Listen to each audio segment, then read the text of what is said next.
Hello students, आज हम पढ़ेंगे स्टोरेज क्लासेस के बारे में। तो स्टोरेज क्लासेस जानने से पहले हम एक एग्जांपल देखेंगे। सपोज़ मैंने एक डिक्लेरेशन लिखा int x is equal to 5। ये एक डिक्लेरेशन, इसे कहते हैं डिक्लेरेशन। इस पूरे स्टेटमेंट से आपको कुछ बातें समझ में आ रही होंगी। सबसे पहली चीज़, मेमोरी में एक ब्लॉक क्रिएट होगा। आपको ये बात समझ में आ गई कि मेमोरी में एक ब्लॉक क्रिएट होगा। दूसरी चीज़, इस जो ब्लॉक का इस वेरिएबल का नाम होगा, वेरिएबल का नाम वो होगा x, that is variable name. इस वेरिएबल का नाम होगा x। दूसरी चीज़, इसका कंटेंट 5 है। और एक और चीज़ आपको समझ में आ रही है कि इसका जो डेटा टाइप है वो इंट है। मीन्स कि डेटा टाइप आपको समझ में आ गया कि डेटा टाइप है क्या है इसका, वो है इंट। तो अगर डेटा टाइप इंट है तो हम जानते हैं कि 32 बिट आर्किटेक्चर की या 32 बिट प्रोसेसर की बात करें तो इंटीज़र के लिए वो 4 बाइट्स कंसिडर करते हैं। आप अगर टर्बो सी यूज़ करते हैं तो वहाँ पे अगर इंटीज़र की साइज़ देखेंगे तो वो 2 बाइट्स बताएगा। बट अगर हम टर्बो सी के अलावा किसी सॉफ्टवेयर में इंटीज़र की साइज़ देखेंगे तो वो 4 बाइट्स बताता है। मीन्स 2 to 4 बाइट्स के बीच में वो वेरी करता है डिपेंडिंग अपॉन द सॉफ्टवेयर। तो हम मान के चलते हैं कि हमने जो डेटा टाइप, इसका जो डेटा टाइप है वो इंटीज़र है और इसकी साइज़ हमें पता चल गई कितनी, सपोज़ 4 बाइट्स। तो इससे हमें इतनी बातें समझ में आई। क्या क्या चीज़? पहला, इसका वेरिएबल नेम क्या है, वेरिएबल का नाम क्या है, size of the variable, size of the variable हमें समझ में आ गया, साइज़ ऑफ द वेरिएबल के बारे में। तीसरा, हमें एक और चीज़ समझ में आई, कंटेंट टाइप। हमारा जो कंटेंट है वो किस टाइप का है, या फिर कह सकते हैं उसे डेटा टाइप। तो हमें ये 3 चीज़ समझ में आई, 3 बातें समझ में आ रही हैं। बट ऐसा ज़रूरी नहीं, और भी कुछ बातें होती हैं जो हमें नहीं पता लेकिन हम पता करेंगे। स्टोरेज क्लासेस उसे ही कहते हैं जिससे हमें और भी चीज़ें पता चलेंगी इसके बारे में। अगर ये डिक्लेरेशन लिखा हुआ है तो हमें और चीज़ें इसकी क्या पता चलेंगी। नंबर 1 कि इसकी डिफ़ॉल्ट वैल्यू क्या है। बात करें हम किसी भी डिक्लेरेशन की तो उसकी डिफ़ॉल्ट कोई भी डिफ़ॉल्ट वैल्यू होगी, डिफ़ॉल्ट वैल्यू ज़रूर होगी इसकी। डिफ़ॉल्ट वैल्यू मीन्स कि अगर हमने ये वैल्यूज़ नहीं दी, असाइन किया है, अगर x की वैल्यू इंट x हमने सिर्फ लिखा है और x की वैल्यू प्रिंट कराना चाहते हैं तो x की वैल्यू एक्चुअल में क्या प्रिंट करें, वो होती है डिफ़ॉल्ट। Second is storage. ये जो डिक्लेरेशन है वो स्टोर कहाँ, ये जो डिक्लेरेशन हमने किया है ये कहाँ पे जाके स्टोर होगा। डिक्लेरेशन की स्टोरेज की बात करें तो 2 ही जगह स्टोर हो सकता है, या तो रैम या रजिस्टर, और कहीं ये स्टोर नहीं हो सकता मेमोरी में। इंटरनल मेमोरी में या तो रैम में स्टोर होगा या रजिस्टर में स्टोर होगा। तीसरी बात, इसका स्कोप क्या है। स्कोप की बात करें तो इसके लिमिटेशंस, यानी हम कह सकते हैं इसके लिमिटेशंस क्या है, कहाँ तक ये इसके एक लिमिट है। जैसे ये डिक्लेरेशन अगर मैंने लिखा एक कर्ली ब्रेसेस के अंदर int x is equal to 5, इस ब्लॉक के अंदर, इस कर्ली ब्रेसेस के अंदर, तो इसका जो स्कोप है वो विद इन द ब्लॉक है। हम बाहर, ब्लॉक के बाहर इस x इज इक्वल टू 5 को एक्सेस नहीं कर सकते। तो स्कोप की बात करें तो लिमिटेशंस क्या है उस डिक्लेरेशन की या वेरिएबल की। एंड लास्ट इज उसकी लाइफ टाइम क्या है। लाइफ टाइम मीन्स वो जो वेरिएबल या डिक्लेरेशन है वो कहाँ तक जाएगा, यानी कि वो कब तक एग्जीक्यूट होगा। एग्जीक्यूशन उसका हम कह सकते हैं एग्जीक्यूशन कब तक होगा।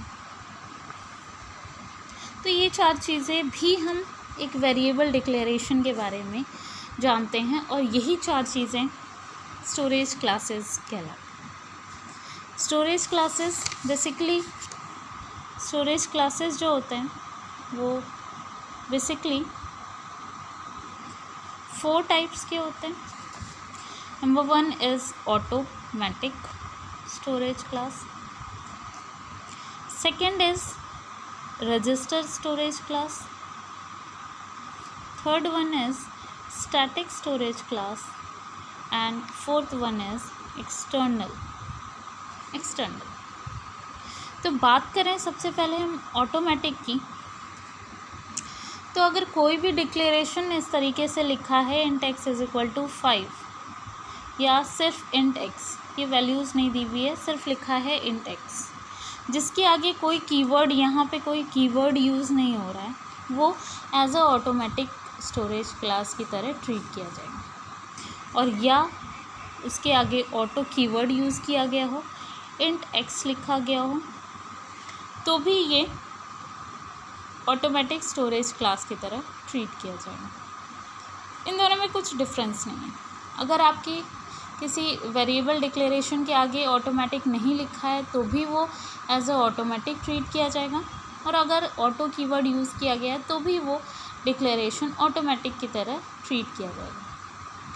तो इसके बारे में भी हम 4 बातें, ये जो हम 4 पॉइंट्स होंगे वो हर एक स्टोरेज क्लास के बारे में 4 पॉइंट्स हम कंसिडर करेंगे। तो बात करें स्टोरेज क्लास ऑटोमेटिक की, ऑटोमेटिक की बात करें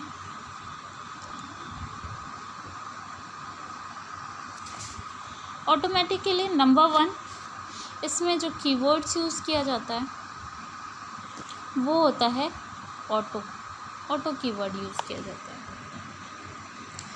ठीक है। सेकेंड थिंग,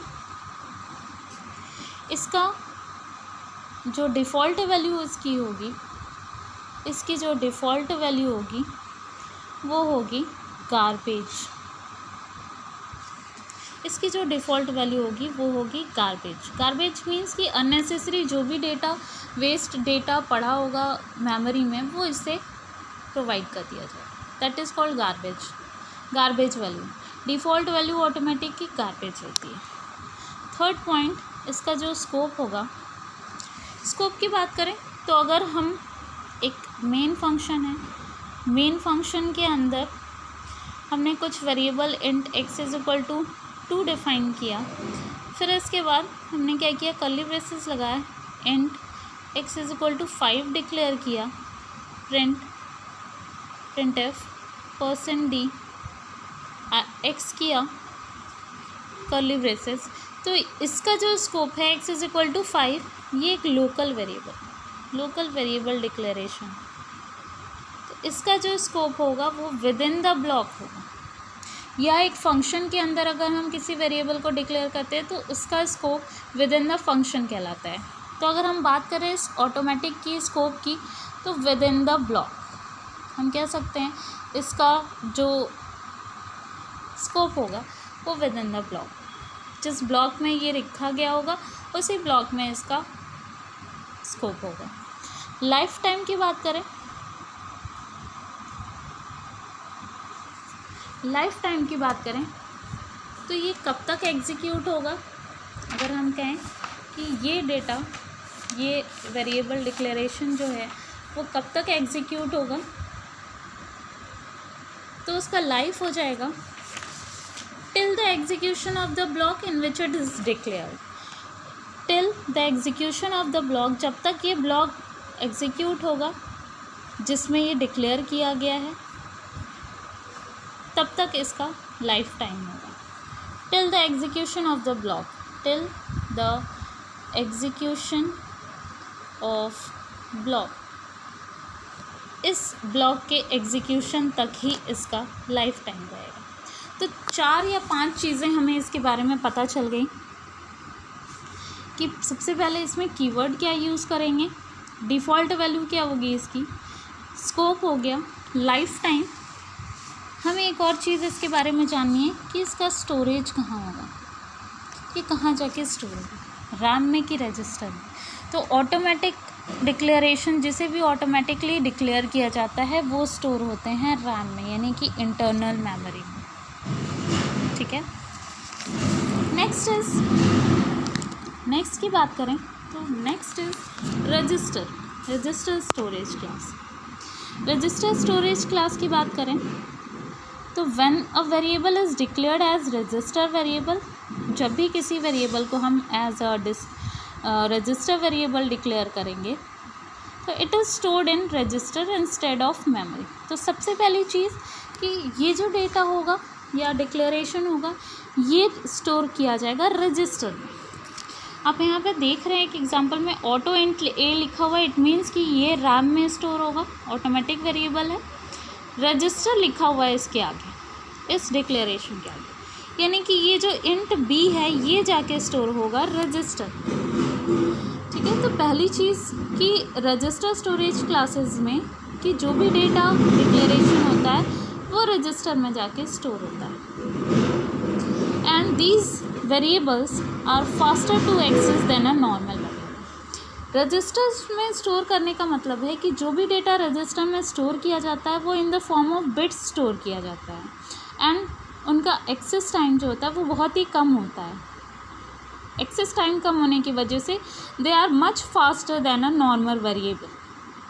तो आप कह सकते हैं कि रजिस्टर में वो डेटा स्टोर किया जाता है जो हमें फ्रीक्वेंटली एक्सेस करना हो, कैश से भी ज़्यादा जो फ्रीक्वेंटली एक्सेस करना हो वो डेटा हम रजिस्टर में स्टोर करते हैं and they are faster, much faster.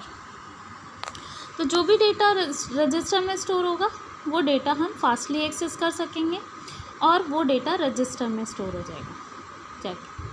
But it should be noted that defining register doesn't mean that variable will be stored in the register। हम ऐसा ज़रूरी नहीं है कि जो भी डेटा रजिस्टर के साथ डिक्लेयर किया गया हो वो डेटा रजिस्टर में ही ऑल टाइम स्टोर हो, क्योंकि रजिस्टर की जो स्टोरेज कैपेसिटी होती है वो बहुत कम होती है।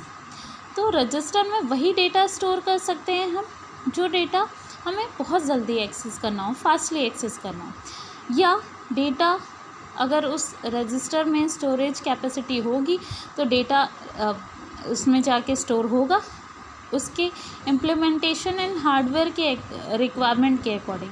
अदरवाइज़ अगर स्टोरेज कैपेसिटी रजिस्टर की नहीं होती है तो वो डेटा जाके रैम में बाय डिफ़ॉल्ट इंटरनल मेमोरी में जाके स्टोर हो जाएगा।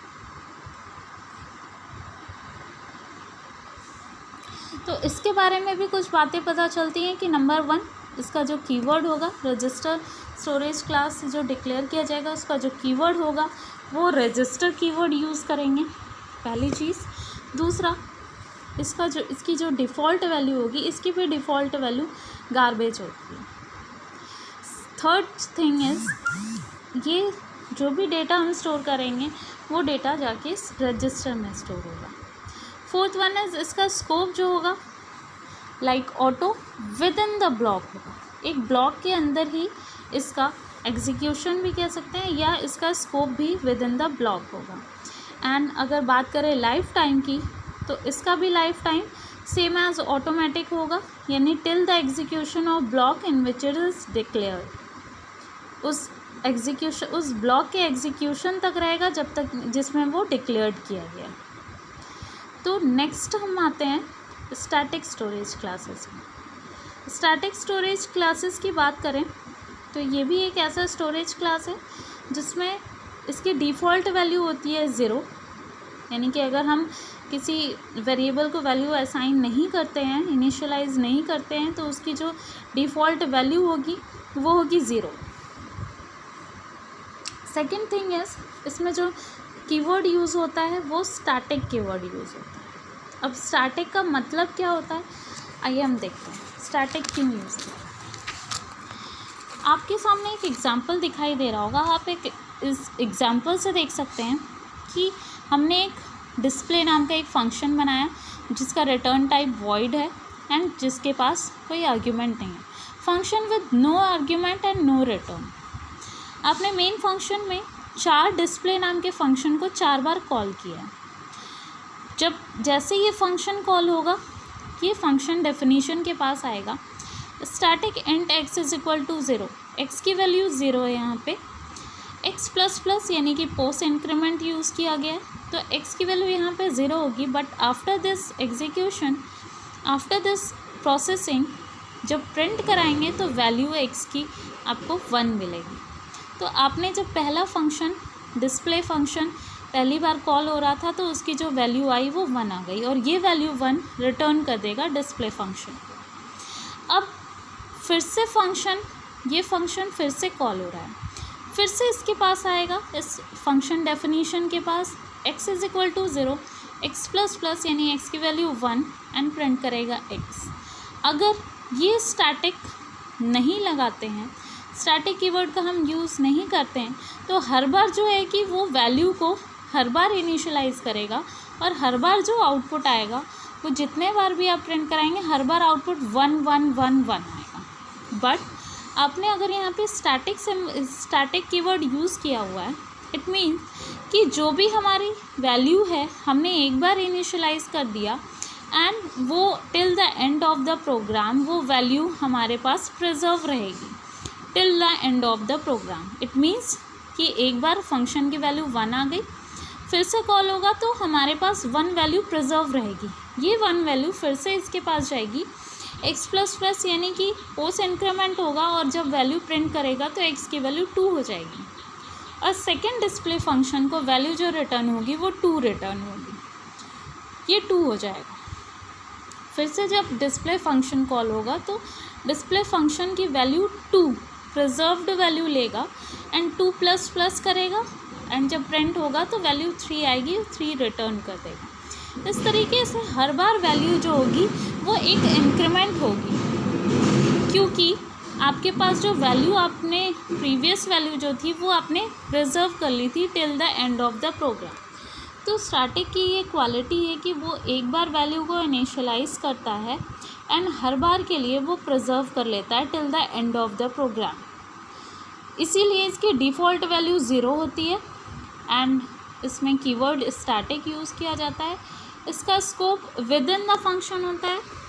आप यहाँ पे देख रहे हैं ये फंक्शन है, फंक्शन डेफिनेशन, इसके अंदर स्टैटिक यूज़ किया गया है, ब्लॉक के अंदर, किसके, फंक्शन ब्लॉक के अंदर। तो हम कह सकते हैं कि स्टैटिक कीवर्ड का use scope with in the function किया जाता है और इसका जो लाइफ टाइम होगा आप कह सकते हैं till the end of the program, क्योंकि इसकी जो वैल्यू है वो till the end of the program वो प्रिजर्व किए रह रहा है, इसीलिए हम कह सकते हैं इसका जो लाइफ टाइम होगा वो till the end of the programme.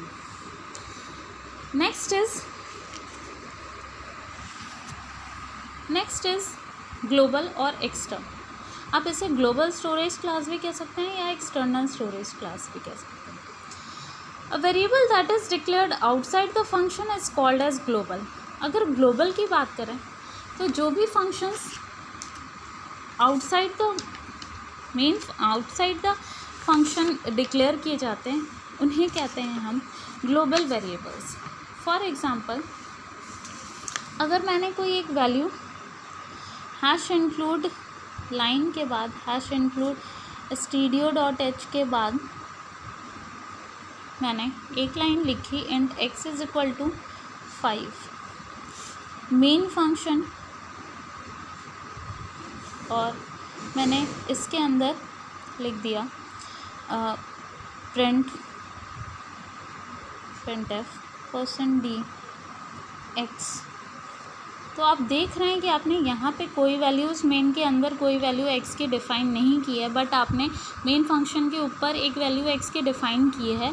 इसे कहते हैं ग्लोबल वेरिएबल। ग्लोबल मीन्स जो मेन फंक्शन के अंदर जितने भी वेरिएबल्स या जहाँ पे भी यूज़ किया जा रहा हो x, उन सब के लिए एक्सेसिबल। अगर आप कोई भी लोकल वेरिएबल नहीं डिक्लेयर करते हैं तो हर बार जो वैल्यू x की होगी वो 5 ही होगी। इसे कहते हैं ग्लोबल वेरिएबल। और अगर आप कोई भी लोकल वेरिएबल, सपोज़ आपने यहाँ पे int x is equal to 2 declare कर दिया, इसे कहेंगे आप लोकल वेरिएबल। जब तक कोई भी लोकल वेरिएबल नहीं होगा तब तक हम ग्लोबली ही वेरिएबल को एक्सेस कर सकते हैं, इसीलिए इसे कहते हैं ग्लोबल और एक्सटर्न स्टोरेज क्लास।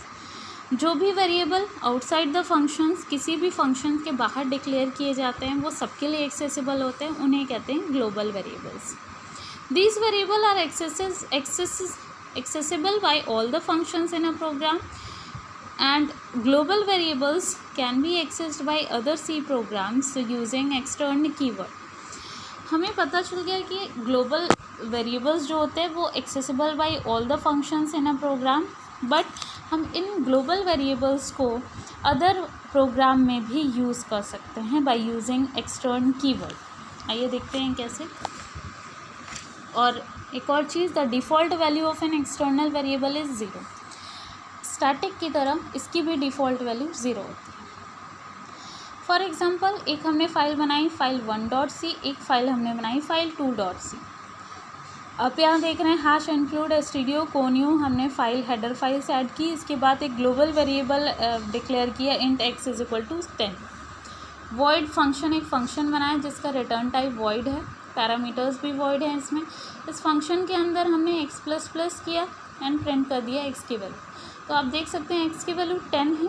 ग्लोबली ये फंक्शन के अंदर आएगा तो 10++ यानी पोस्ट इंक्रीमेंट है, यहाँ वैल्यू इंक्रीमेंट नहीं होगी, और जैसे ही प्रिंट करेगा वैल्यू तो वैल्यू आएगी x की 11, यानी कि जो आउटपुट आएगा x की वैल्यू आएगी वो आएगी 11। बात करें फाइल 2.c में, अगर हमें इसी वेरिएबल को एक्सेस करना है एंड फंक्शन को एक्सेस करना है तो हम कैसे यूज़ करेंगे, एक्सेस करेंगे हैश इंक्लूड। जिस फाइल को एक्सेस करना है उसका नाम लिखेंगे, फाइल 1.c इसका नाम लिखेंगे डबल इन्वर्टेड कॉमास में, वॉइड मेन फंक्शन, इसके अंदर जिस फंक्शन को और जिस वेरिएबल को एक्सेस करना है उसका नाम लिखेंगे इंट x की वैल्यू एक्सेस करनी है तो इंट x, फंक्शन 1 को एक्सेस करना है तो फंक्शन 1, और आगे लगा देंगे एक्सटर्न कीवर्ड। एक्सटर्न कीवर्ड लगाने से क्या होगा कि जो भी x की वैल्यू होगी एंड फंक्शन में जो भी प्रोसेस हो रहा होगा वो वैल्यू यहाँ पे भी कॉपीड हो जाएगी, यानी कि इसका भी आउटपुट 11 आ जाएगा। तो आपने देखा कि यहाँ पे बहुत सारी चीज़ें, कुछ पॉइंट्स बन के आए। फॉर एग्जाम्पल आप टेबल की बात करें तो स्टोरेज क्लासेस 4 टाइप के हो गए, automatic, register, static, external. Keyword use होता है ऑटोमेटिक में ऑटो, रजिस्टर में रजिस्टर, स्टैटिक में स्टैटिक, एक्सटर्नल में एक्सटर्नल। डिफ़ॉल्ट वैल्यू की बात करें तो ऑटोमेटिक में गार्बेज वैल्यू होती है डिफ़ॉल्ट, रजिस्टर में भी गार्बेज, स्टैटिक में 0, एक्सटर्नल में 0। स्टोरेज की बात करें तो ऑटोमेटिक का स्टोरेज रैम में होता है, रजिस्टर का रजिस्टर में होता है, स्टैटिक का भी रैम में एंड एक्सटर्नल का भी रैम में। स्कोप की बात करें तो limited to the block in which it is declared. Automatic की बात करें तो रजिस्टर भी सेम रन करता है, इसी तरीके से इसका स्कोप होता है। स्टैटिक में भी यही स्कोप होता है, बट एक्सटर्नल जो होता है वो ग्लोबल होता है इसका scope, outside the function and outside the program. Life time की बात करें तो ऑटोमेटिक का till the execution of the block in which it is declared, same register का भी होता है।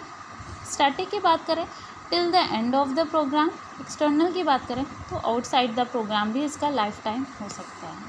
Thank you.